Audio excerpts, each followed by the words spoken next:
Hola, somos el equipo 2 y vamos a presentar la práctica 1 de producción de invertasa en bioreactor de tanque agitado. Las enzimas son catalizadores biológicos que se utilizan para acelerar o disminuir la velocidad de una reacción. Estas pueden realizar más de una vez la misma reacción, sin embargo son específicas para cada una. La beta-D-fructofuranosidasa, o mejor conocida como invertasa, tiene la capacidad de hidrolizar la sacarosa en D-glucosa y D-fructosa, azúcares reductores que posteriormente entran a la cadena de fermentación. La obtención de esta enzima puede ser a través de plantas y microorganismos como Candida utilis, Aspergillus niger, siendo Saccharomyces cerevisiae la más manipulada a escala industrial, ya que secreta esta enzima y la produce intracelularmente. Las aplicaciones que tiene son para la producción de jarabe de azúcar, pues la fructosa es más dulce que la sacarosa, al igual que sus productos tienen mayor carácter humectante, menor tendencia a cristalizar, baja higroscopicidad y menor acción cariogénica que la sacarosa. El metabolismo de Saccharomyces cerevisiae es demasiado complejo. En la imagen de la izquierda podemos observar la ruta metabólica de la glucosa para la producción de diversos compuestos y energía. Este organismo es facultativo. Esto significa que puede sobrevivir a condiciones anaeróbicas y aeróbicas. Igualmente, puede fermentar glucosa, sacarosa, fructosa, almidón, entre otros carbohidratos. Por medio de la glucólisis, se oxida una molécula de glucosa para obtener 2 ATP, 2 NAD y 2 piruvatos. Siguiendo la ruta metabólica de respiración aeróbica, se producen 16 ATPs. Y la anaeróbica, que sigue la ruta metabólica de fermentación alcohólica, solamente 2 ATPs. Hay veces que Saccharomyces cerevisiae, a pesar de estar en un ambiente rico en sustrato y con aireación, decide seguir esta ruta fermentativa alcohólica para almacenar energía y obtener una fuente de carbono como lo es en el etanol. Y este efecto se le llama crack tree. Un cultivo discontinuo, también conocido por lote, es aquel en el cual se introduce una cantidad específica de medio de cultivo y sustrato al reactor, por lo que no existe una alimentación continua ni salidas. Las ecuaciones que modelan este tipo de cultivo es acumulación es igual a generación más consumo.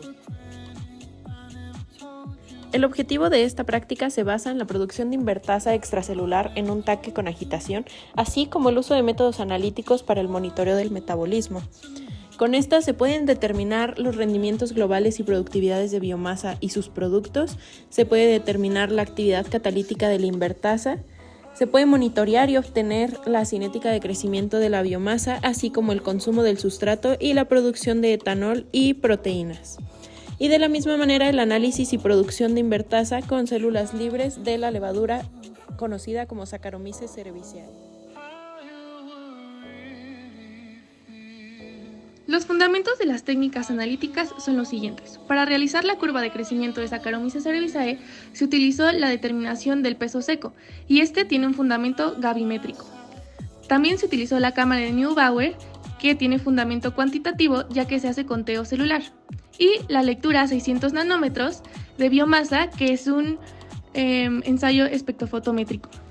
Asimismo, la actividad de la invertasa se realizó con la oxidación del DNS con un azúcar reductor, que genera un cambio de color en el compuesto, el cual puede ser medido en el espectrofotómetro y encontrar la relación con la curva estándar.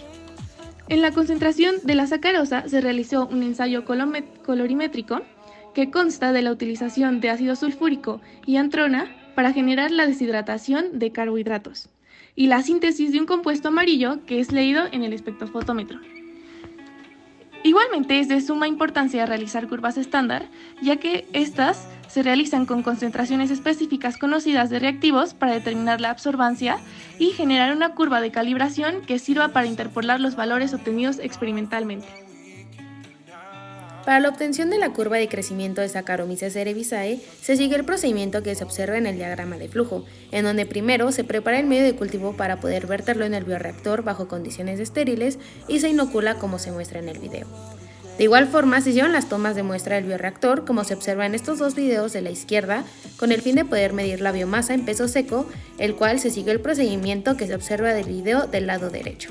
Continuando con la obtención de la curva patrón y análisis de actividad de la invertasa, el procedimiento utilizado se muestra en el diagrama de flujo, en el cual a las diferentes muestras que se tomaron del bioreactor se le agrega DMS y se toma la absorbancia a 575 nanómetros para poder realizar una curva de calibración.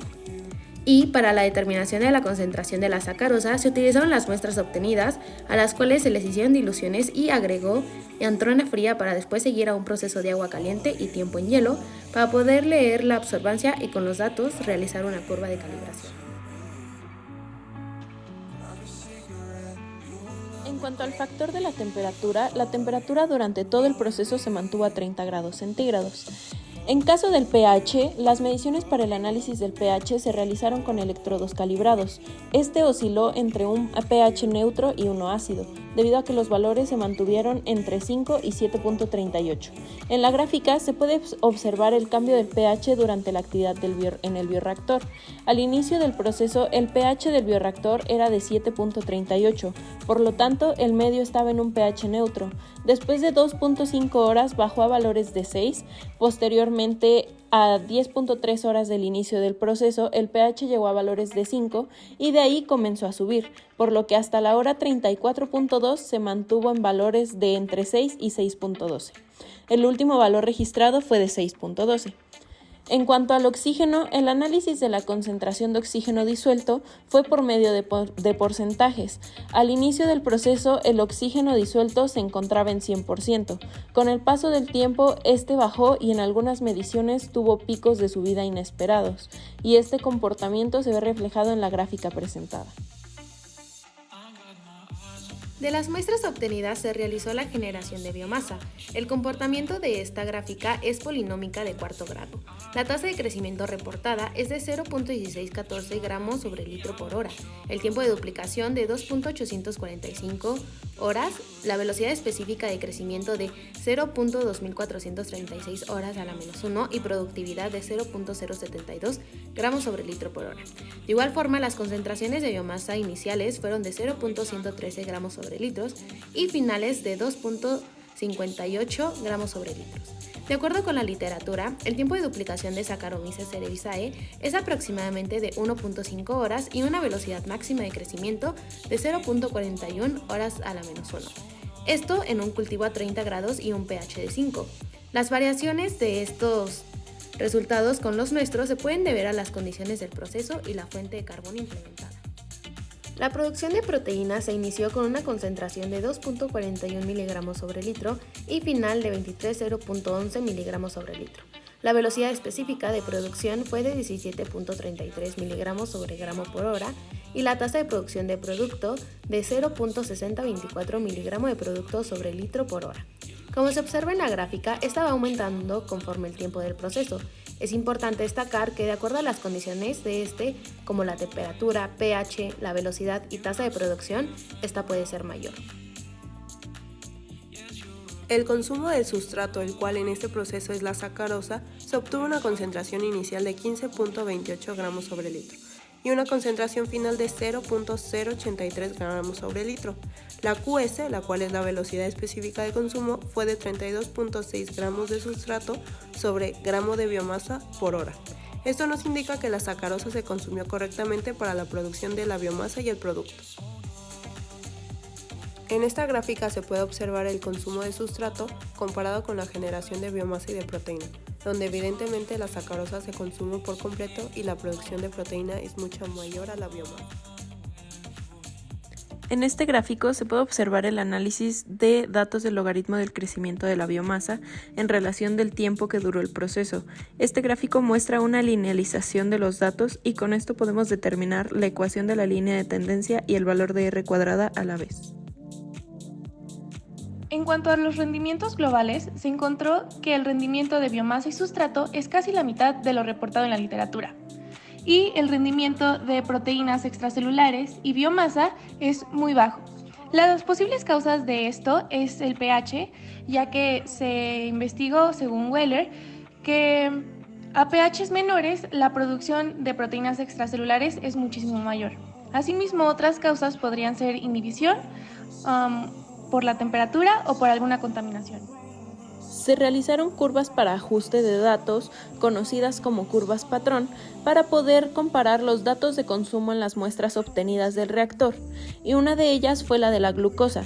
Para esta se realizó un procedimiento con soluciones de glucosa con distintas concentraciones y se generó una reacción con el reactivo DNS para posteriormente analizarlas en un espectrómetro y así poder graficar los resultados y obtener la curva patrón. Con esta curva patrón se puede obtener la concentración de azúcares dentro de las muestras, ya que ya hay un punto de comparación. En cuanto a la actividad de la invertasa, se encontró que la mayor velocidad específica se encuentra a la hora 8.5, en donde alcanza un valor de 61.15 unidades por miligramo de proteína total soluble. Conforme va avanzando el tiempo, se ve una tendencia de disminución que concuerda con la caída de la concentración de sacarosa en el medio. En conclusión, se lograron los objetivos propuestos ya que la producción de invertasa fue exitosa a partir de la levadura casera usada. Sin embargo, a lo largo de la experimentación hubieron resultados fuera de lo esperado. Lo anterior debido a las condiciones del bioreactor, falta de comunicación entre los equipos, ya que todos contribuimos a la toma de muestras y no todos los datos se encontraban en las hojas de control. Finalmente, podemos concluir que para tener altos rendimientos y una producción óptima, se debe de tener en cuenta factores como la concentración de sustrato, temperatura, pH y concentración de oxígeno.